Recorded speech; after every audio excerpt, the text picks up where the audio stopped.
So yesterday I was at a dinner party and I bumped into a very good friend of mine. You've probably seen her featured in several of the Slow Thought movement videos, Kiara. She's a really sweet friend of mine and close friend of mine. And as we were chit-chatting, we happened to be sitting together in the restaurant. She said, did you ever respond to that email I sent you? And I was guilty of not responding, but funny enough, I had actually looked at that same email for probably the 5th time 2 days before we had met yesterday. And this email, just to brief you on what exactly we were talking about here, this was an email she had sent 5 weeks ago, which was sent to her by a gentleman named Russell out of Guelph, Ontario, from True Source Seminars. And basically, Russell was reflecting on a tragic event that occurred 2 years ago in 2009, and was asking for people's opinions on how this, how this event could possibly happen. This tragedy that I speak of is something that many of you may be aware of. Happened in 2009 in Arizona. James Ray, a self-help guru that was featured in The Secret, which was the major best-selling video and book where James Ray was featured, which explained the law of attraction. And some of you know I'm somewhat of a critic of many of the aspects of the law of attraction. Anyhow, James Ray was featured in that, and he blew up in terms of popularity, especially since then, though he'd been in the industry for many years. And during one of his retreats, 3 people died and 18 people were injured during a sweat lodge ceremony. And a sweat lodge ceremony utilizes hot rocks and heat, and where you all come together in an enclosure. And during the ceremony, many of these people that were complaining of heat exhaustion were suffering, and still James Ray insisted that the ceremony continue. And as a consequence, a lot of people got hurt and some died, and there are many people mourning the loss, many family, friends, and in general many people, even like myself, who have been really troubled since that tragic event in 2009. This has been a thought-provoking event and poses a lot of questions. So I commend Russell for going out there, sending out an email 5 weeks ago and asking people in the community, hey, what do you think? So Kiara last night said, you know what, she knows that I have a lot of burning responses to this event, and I have expressed them to her in the past. So she suggested, why not just do a video? And so that is the long-winded explanation as to how this video came about. And now I'm just going to jump into it.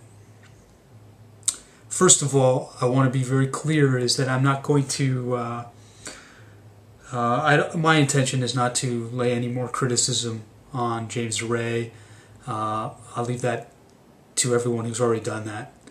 And I think the event speaks for itself, and the verdict by the courts finding him guilty of negligent homicide speaks for itself. What I'd like to do is address Russell's, what he's become a catalyst for, in the sense of saying, hey, I'd like to share my reflections on the deeper reasons for these types of things happening. This is an extreme case, but we see these types of incidences all the time. I also want to draw on my experience as a speaker in the industry, so to speak, and as someone that has facilitated 3-day workshops for people to do deep inner work, and someone who's been in a position to reach out to people and invite them to this workshop, and have been in a position of selling my workshop. Satyam and I have had instances where we've had nearly 100 people in a room in a free event where we were trying to get them to see the benefits of attending our Born on the Mountaintop workshop. So I know the perspective on the other end. I also have attended many seminars in the past, and I know the disappointments that can occur when one is sold all sorts of promises that end up, just being sales pitches and empty promises in the end. So as a consumer of self-help, as also someone who's benefited. You know, there's the negative, but there's the positive. I have benefited from many therapists, from many healers, from conversations and one-on-one work. So I see the benefits of a lot of this stuff.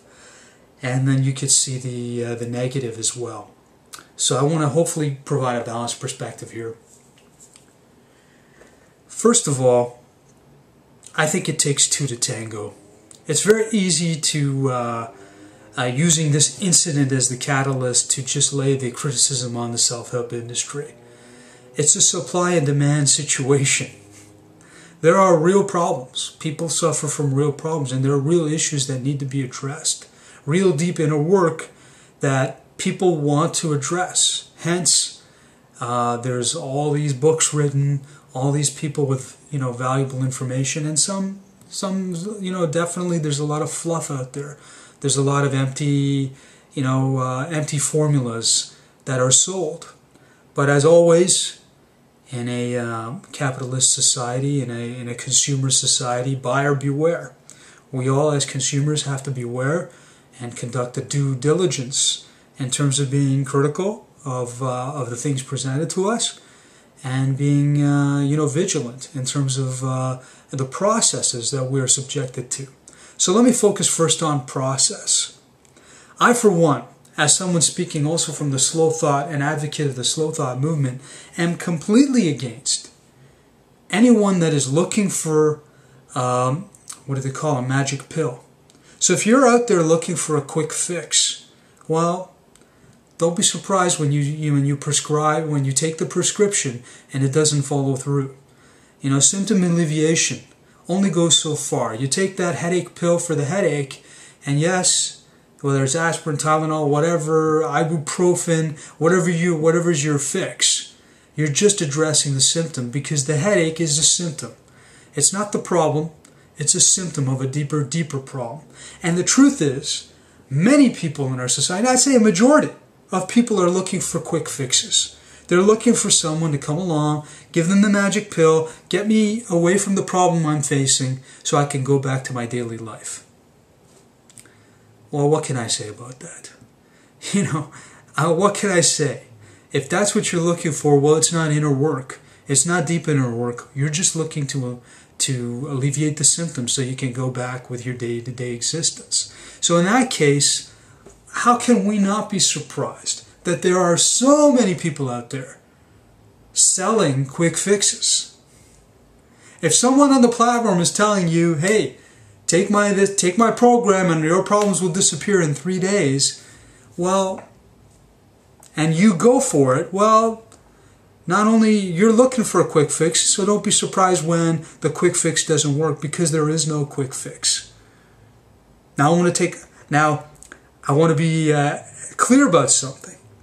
Psychological transformation is instant. That may surprise you. The change itself is instant, but getting oneself ready for that change, getting oneself emotionally ready, getting the body ready for that change, takes time. You're not often ready for it. And the preparatory work is the inner work that we, you know, people in the field are doing. There's a lot of sincere people, and it would be wrong for them all to be painted with the same brush of people that are selling, you know, the quick fix mentality. But like I said, it takes two to tango. There's people looking for quick fixes. So Russell, in this case, who's, you know, asking everyone, you know, in his perspective, you know, I sensed from his email there was criticism in the self-help people making these promises. Yes, I agree that anyone making a promise of I'm gonna, and I've seen